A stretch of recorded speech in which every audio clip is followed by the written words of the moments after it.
کہ ملک میں انتخابات ہوں، معاملہ نہیں چل رہا ملک کا، ملک ہر حوالے سے پریشانی کے شکار ہے. لیکن سر کنفیوژن اگر دیکھیں اپوزیشن سٹرونگ ہوتی تو ظاہر ہے کہ اور ایک کلیئرٹی کے ساتھ آتی. مثلا اس وقت آپ لانگ مارچ کا اعلان جو ہے وہ کہہ رہے ہیں کہ لانگ مارچ کرنا ہے. آپ کو لگتا ہے کہ یہ ٹائمنگ ہے جب اگلے انتخابات کی جوڑ توڑ ہو رہی ہے، جب کانسٹیچوئنسی پالیٹکس کے اوپر فوکس کیا جا رہا ہے، جب اگلے اتحاد بننے ہیں، نئی صف بندیاں ہوں گی، آپ لانگ مارچ کے بعد آپ کے اہداف کیا ہیں لانگ مارچ ہم نے لانگ مارچ آج نہیں کہا. کب ہوگا پھر؟ جی اس کو وقت پر کیا جائے گا. جو وہ پی ڈی ایم وقت ہے کون سے سر؟ جی وقت ہم تعین کریں گے. جو پی ڈی ایم ہے یہ ایک تحریک ہے. اس تحریک کا ایک ہدف ہے ملک کے نظام کو آئین کے مطابق کرنا. اس کا ہدف حکومت کو گرانا بھی تھا. پی ڈی ایم کا سب سے پہلا ایجنڈا یہ تھا. وہ اس چیزوں میں شامل ہے کہ کس طرح آپ اس منزل کو پہنچیں گے. منزل جو ہے ملک میں آئین کا نظام ہے، ملک میں الیکشن کی چوری سے بچنا ہے، ملک کے معاملات کو آئین کے مطابق کرنا ہے. یہی ہے جس سے ملک کے مسائل حل ہوں گے. اس کا مطلب تو یہ کہ آپ جمپ کر کے اپنے دو چار، یعنی اگر آپ حکومت گرا کے پہلا قدم اٹھا لیتے آئینی طریقے سے، جو پیپلز پارٹی کہتی ہے غیر جمہوری حکومت کو جمہوری طریقے سے گرانا، وہ تو آپ نے کوئی کوشش نہیں کی. آپ نے کہا تحریک عدم اعتماد آپ نہیں لے کے آئے. پنجاب میں چینج کر سکتے تھے آپ، پنجاب کے اندر تحریک عدم اعتماد نہیں لے کے آئے، وہاں پہ بھی نمبر کافی بہتر تھا. یہ اکثر کہا جاتا ہے، یہ وہ لوگ کہتے ہیں جنہوں نے کبھی عدم اعتماد نہ کیا ہو یا جو یہ سمجھتے ہوں کہ ملک آئین کے مطابق چل رہا ہے. ہمارا ملک آئین کے مطابق نہیں چل رہا. جو ملک آئین کے مطابق نہ ہو اس میں آئینی عدم اعتماد ممکن نہیں ہے. آئینی عدم اعتماد کیا ہوتا ہے کہ اتنے ایک ممبران کی اکثریت آپ اسمبلی میں پہنچا سکیں. یہاں تو 10 آدمی رینجر اٹھا کے لے جائے. تو استعفے دینے بنتے ہیں نا سر؟ جی استعفے دینے بنتے ہیں. اگر پھر ساری کیوں نہیں اپوزیشن دے دے، یہی فیصلہ ہوا تھا پی ڈی ایم کا، اسے پیپل پارٹی بیک آؤٹ کر گئی. اگر عدم اعتماد کا شوق پورا کرنا ہے، 58 ممبران ہمارے پاس سینٹ میں ہیں. سر اسے حکومت نہیں جاتی نا، اس حکومت کی نہ کوئی جائے نا، سینس نہیں یہ بنتی. ابتدا ہوتی ہے نا جہاں پر ایک یعنی بالکل ایک گارنٹیڈ چیز ہے کہ 100 میں سے 58 آپ کے ساتھ ہیں، 102 میں سے 58 آپ کے ساتھ ہیں. آپ کریں عدم اعتماد. اچھا لیکن وہ تو اس پہ حکومت نہیں جائے گی، لیکن یہاں تو چانسز بھی تھے، امکانات بھی تھے، اور آپ نے ایک قومی اسمبلی کے اندر ایک الیکشن جیتا بھی. لوگ آپ کے ساتھ ملنے کو تیار تھے، آپ سے بات کرنے کو تیار تھے، ایک گروپ بن گیا. کیا پی ایم ایل این نے جہانگیر ترین گروپ سے بات کی جو کہ آپ سے بات کرنا چاہتے تھے ذرائع کے مطابق؟ میں یہاں بات کر دوں گا، پھر ایک اور آپ بات کنٹروورسی کھڑی کر دیں گے، اس لیے میں کہتا ہوں ٹروتھ کمیشن کو آنے دیں، یہ سب باتیں ادھر رکھ دیں گے. تو وہ تو آئے گا ہی نہیں کبھی سر. جی اس میں کیا کہ نہیں تو آئے نہ گا نا، کرنے والی کسی باتیں. دن تو آئے گا نا، یہ حقائق سامنے آ جائیں گے کہ کیا ہوا یہاں پر جب حکومت مجبور ہوئی اعتماد کا ووٹ لینے پہ اور غیر آئینی اعتماد کا ووٹ لیا. تو ان 2 دنوں میں کیا ہوا ملک کے اندر وہ سب جانتے ہیں. وہ آپ بتا بھی چکے ہیں پہلے سے میں کچھ اس کا حصہ بتا چکا ہوں. لیکن اب تو اب آپ خود لیول پلینگ وہیں سے آپ کو سبق مل جانا چاہیے کہ جو ملک آئین کے مطابق نہیں چل رہا ہوتا اس میں عدم اعتماد ممکن نہیں. تو اس کا مطلب یہ ہے کہ اب لیول پلینگ فیلڈ کی آپ بات کر رہے ہیں کہ آپ کو ملنا چاہیے. میں لیول پلینگ فیلڈ نہیں شہباز صاحب نے کہا. سر آپ نے نہیں مانگی، شہباز صاحب نے. لیول پلینگ فیلڈ کا مطلب ہے آئین. اس کو آپ شہباز صاحب لیول پلینگ فیلڈ کہہ رہے، اس کو وہ آئین ہے. جب ملک کا نظام آئین کے مطابق ہوگا، اسٹیبلشمنٹ کی مداخلت ختم ہوگی، جب میڈیا آزاد ہوگا، پارلیمان آزاد ہوگا، عدلیہ آزاد ہوگی، پھر آپ عدم اعتماد. یہ تو آپ نے آزاد کرانا تھا سر. میں اس پہ بات کرتی ہوں بریک کے بعد. بریک لیتے ہیں، بریک کے بعد کہ اگر یہ سب کچھ آزاد نہیں ہے تو اس کو آزاد اپوزیشن نے کرانا تھا. کیا اپوزیشن ان سارے اداروں اور میڈیا کے اوپر بھروسہ کیے بیٹھی ہے کہ وہ ان کی جنگ لڑیں یا خود بھی کچھ کرنا ہے؟ بریک کے بعد اس پہ بات کریں گے.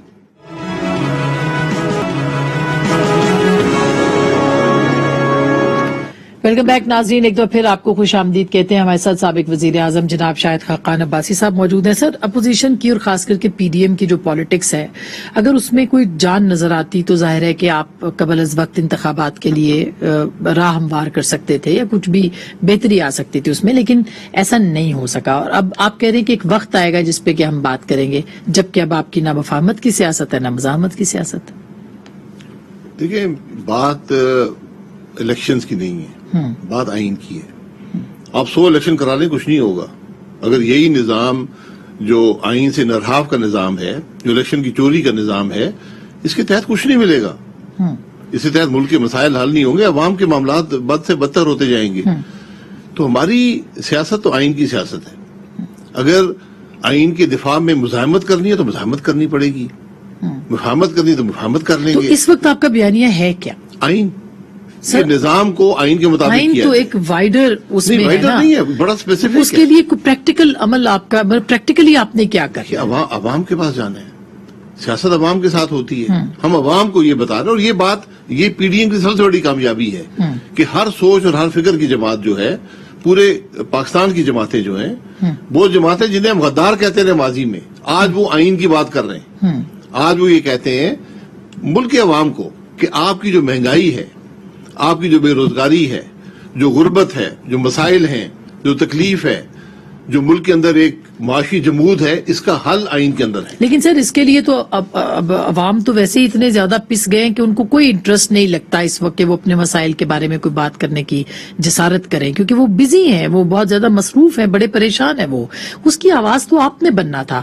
حالت یہ ہے کہ اپوزیشن 2 دن جلسے کرتی ہے، اس کے بعد 6 مہینے غائب ہو جاتی ہے، اپوزیشن لیڈر بھی اسی طرح سے. تو اب بتائیے کہ کیا کرے عوام، وہ کس کے پاس جائے گی؟ پی ڈی ایم کو 1 سال بھی نہیں ہوا، اس کے اندر مراحل بھی آئے، راستہ بھی طے کیا، لیکن ہم نے عوام کی ہی بات کی ہے. ہم کوئی اقتدار کی بات نہیں کر رہے، ہم کوئی سودے کی بات نہیں کر رہے، ہم کچھ مفاد کی بات نہیں کر رہے. ہم تو عوام کے مسائل کی حل کی بات کر رہے ہیں، اور وہ حل آئین کے اندر ہے اور کوئی راستہ نہیں. اگر کسی کے پاس کوئی اور راستہ ہے تو ہمیں بتا دیں. لیکن بھائی صاحب کیسے ہوگا؟ آپ جب آپ پریشر نہیں ڈال سکیں گے، آپ ایک پریشر گروپ کے طور پہ کام نہیں کر پائیں گے، اپنا پریشر دباؤ نہیں بڑھائیں گے جو کہ نہیں ہے کہیں پہ بھی، تو اس کا تو مطلب یہ ہوا کہ 5 سال کی گارنٹی تو خود پی ڈی ایم اور پی ایم ایل این نے اس گورنمنٹ کو فراہم کی ہے. دیکھیں 5 سال نہیں، 20 سال لگ جائیں، 50 سال لگ جائیں، جب تک آپ ملک کے معاملات آئین کے مطابق نہیں لائیں گے آپ کا ملک آگے نہیں بڑھے گا. یہ بات اسٹیبلش ہو گئی ہے.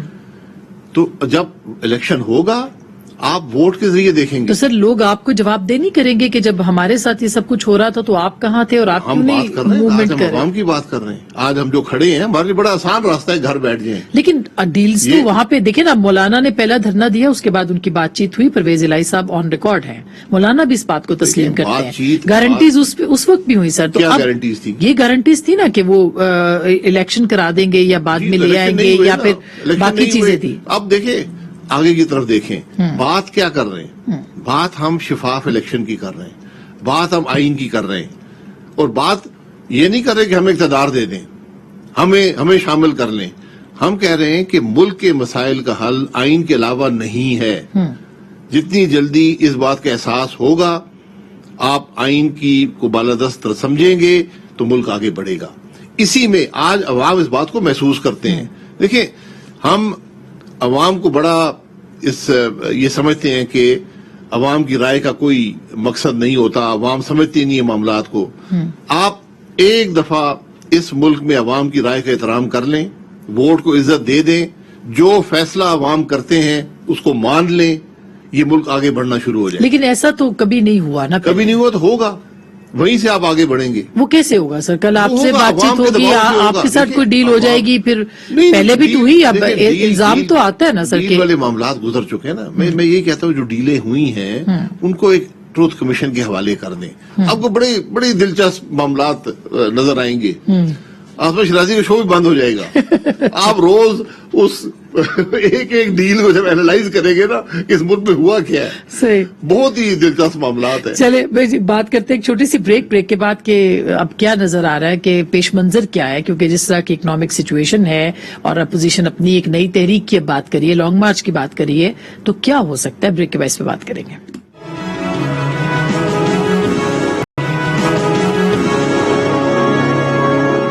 ویلکم بیک ناظرین، ایک بار پھر آپ کو خوش آمدید کہتے ہیں. بھائی صاحب ای وی ایم کے اوپر حکومت چاہتی ہے کہ کنسلٹ کرے، ظاہر ہے اچھی ہے بری ہے لیکن کنسلٹیشن تو ہونی چاہیے اس کے اوپر بھی آپ لوگ رضامند نہیں ہیں.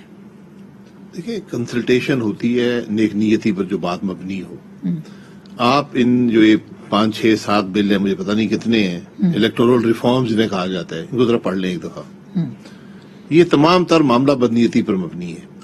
کیا ہمارے ملک، ہمارے الیکشن کے نظام کا مسئلہ مشین نہ ہونے کا ہے، الیکٹرانک مشین نہ ہونے کا ہے؟ پہلے یہ تعین کر لیں. آف کورس نہیں. ہاں، ہمارے الیکشن چوری ہوتے ہیں، اور ریاست کے ادارے الیکشن چوری کر رہے ہیں. ہمارا مسئلہ تو یہ ہے کہ ہمیں تو اس معاملے کو ختم کرنا ہے کہ ریاستی ادارے الیکشن میں مداخلت نہ کریں. الیکشن جب ہوتے ہیں، جب جنرل الیکشن ہوتے ہیں، کسی کی حکومت نہیں ہوتی تو الیکشن چوری کیسے ہوتے ہیں؟ پچھلی دفعہ ایک حصہ الیکشن کا الیکٹرانک تھا، ساری چوری اسی میں ہوئی. آر ٹی ایس جو ریکارڈ ٹرانسفر سسٹم ہے. اب آپ بات کر رہے ہیں، آپ نے کوئی نیا نظام نہیں بنایا، آپ نے وہی کاغذ کے نظام کو الیکٹرانک کر تو دیا. اب صاحب اگر وہ تو پھر بھی کر سکتے ہیں، وہ کر لیں گے، ہوگا، پھر آپ کیا کریں گے؟ الیکشن اسی مزید کے اوپر سہولت تو ہوگا. مہیا نہ کریں نا، کم از کم کاغذ تو موجود ہوں گے، ان کی گنتی تو ہو سکے گی کہ یہ کس نے کہاں ووٹ ڈالا ہے، کچھ تو رونا دھونا کر سکیں گے نا. تو سب سے پہلے ہماری ضرورت یہ ہے کہ ہم سب حلف اٹھائیں اللہ کو حاضر ناظر جان کے کہ ہم الیکشن کے نظام میں مداخلت نہیں کریں گے، عوام کی رائے کا احترام کریں گے، الیکشن چوری نہیں کریں یہ تو گے. آپ کی خواہش ہے نا؟ میری خواہش نہیں ہے، یہ ضرورت ہے ملک کی. لیکن اس کے میری لیے خواہش بے شک ہو. اگین اس کے لیے اپوزیشن کو جو اپنا کردار ادا کرنا تھا، آپ کے خیال میں وہ کر پائی؟ یہی کردار ہے نا کہ ہم بات کر رہے ہیں. میرے پاس کوئی لشکر تو ہے نہیں کہ حملہ آور ہو جاؤں گے الیکشن کے. نہیں ہے سر، لیکن آپ کے پاس جو پارلیمنٹ کے اندر پلیٹ فارم ہے اس کے اوپر آپ اکٹھے ہو کے کیوں نہیں بات کرتے؟ پارلیمنٹ تو بند ہے. پارلیمنٹ میں 3 سال میں کوئی ڈیبیٹ ہو سکی ہے؟ پارلیمنٹ میں پورا سال صدارتی جو خطاب ہوتا ہے، جو سب سے پہلا عمل ہوتا ہے سال کا، اس کی ڈیبیٹ پارلیمنٹ کے آخری دن مکمل ہوتی ہے. اور جب تک وہ ڈیبیٹ ایجنڈے پر رہتی ہے آپ کوئی ایڈجرنمنٹ موشن نہیں لا سکتے. تو پھر سر جب پارلیمنٹ صحیح نہیں ہے، مطلب ایکٹیو نہیں ہے، جب میڈیا کے اوپر اتنے زیادہ پرابلمز ان کے ساتھ ہیں، آزادی اظہار رائے کے اوپر مسئلے ہیں، تو پھر آپ لوگوں کے بھی ہاتھ بندھے ہوئے، پھر آپ کیا کر سکتے ہیں؟ آپشنز کیا آپ کے پاس؟ پارلیمنٹ بند ہے، عدلیہ کی حالت دیکھ لیں، میڈیا کی حالت دیکھ لیں. ہم تو پریس کانفرنس کر سکتے ہیں یا آصمہ شرازی کے شو پہ آ کے بات کر سکتے ہیں. وہ بھی اگر آپ کو اجازت ہو بات سوال پوچھنے کی تو آپ پوچھ لیتی ہیں، ہم جواب دے دیتے ہیں، پھر مسئلہ ہو جاتا ہے. تو پھر آپ کو کیا نظر آ رہا ہے، ہوگا کیا؟ مجھے تو حالات خراب ہوتے نظر آ رہے ہو رہا ہے. آپ دیکھ لیں نا، یا آپ ملک میں ترقی کا کام کریں گے، یا آپ عوام کو دبانے کی، میڈیا کو دبانے کے معاملات، عدلیہ کو دبانے کے معاملات، اپوزیشن لیڈروں کو نیب میں جھکڑنے کے معاملات یہ کرتے رہیں گے. یہ دونوں کام اکٹھے نہیں ہوتے. تو آج جو ملک میں ہو رہا ہے آپ کے سامنے ہے. تو اگلے سال میں اہم آپ سے بار اپوائنٹمنٹس بار بھی ہیں. پوچھتا ہوں، میں ہر آدمی سے پوچھتا ہوں، آپ کے پاس بھی جب دوسرے لوگ آئیں ان سے پوچھیں یار اپنی حکومت کا ایک مثبت کام 3 سال میں بتا دیں. تو آپ نے تو ابھی تک کوئی وائٹ پیپر شائع نہیں کیا. نہیں، میں پھر کتنے وائٹ پیپر شائع کروں؟ میں تو پوچھ رہا ہوں کہ میں تو ایک بلیک پیپر شائع کرنا چاہتا ہوں کہ اس حکومت نے فلانا کام درست کیا ہے. اچھا، میں اس کو ڈھونڈ رہا ہوں. اس کے لیے بھی اپوزیشن نے کچھ نہیں کیا. جی چلے، بلیک یا وائٹ وہ پیپر بھی نہیں ملا نا. ٹھیک. بلیک پیپر میں یہ لکھنے کو نہیں ملا کہ اس حکومت نے کون سا کام مثبت کیا. جی بہت بہت شکریہ، تھینک یو سو مچ. ناظرین، آپ سن رہے تھے سابق وزیر اعظم جناب شاہد خاقان عباسی صاحب کو، اور ان کے خیال میں آئین کا طریقہ کار ہی وہ طریقہ کار ہے جس کے اوپر چل کے پاکستان آگے جا سکتا ہے. لیکن جدوجہد اپوزیشن اپنے طریقے سے اور اپنے وقت کے مطابق کرنا چاہتی ہے. وہ وقت کب آئے گا، لانگ مارچ کب ہوگا، وہ وقت کب ہے، یہ اپوزیشن کو شاید پتا ہو. اس پہ بات کرتے رہیں گے. گفتگو آپ نے سنی، فیصلہ آپ کا.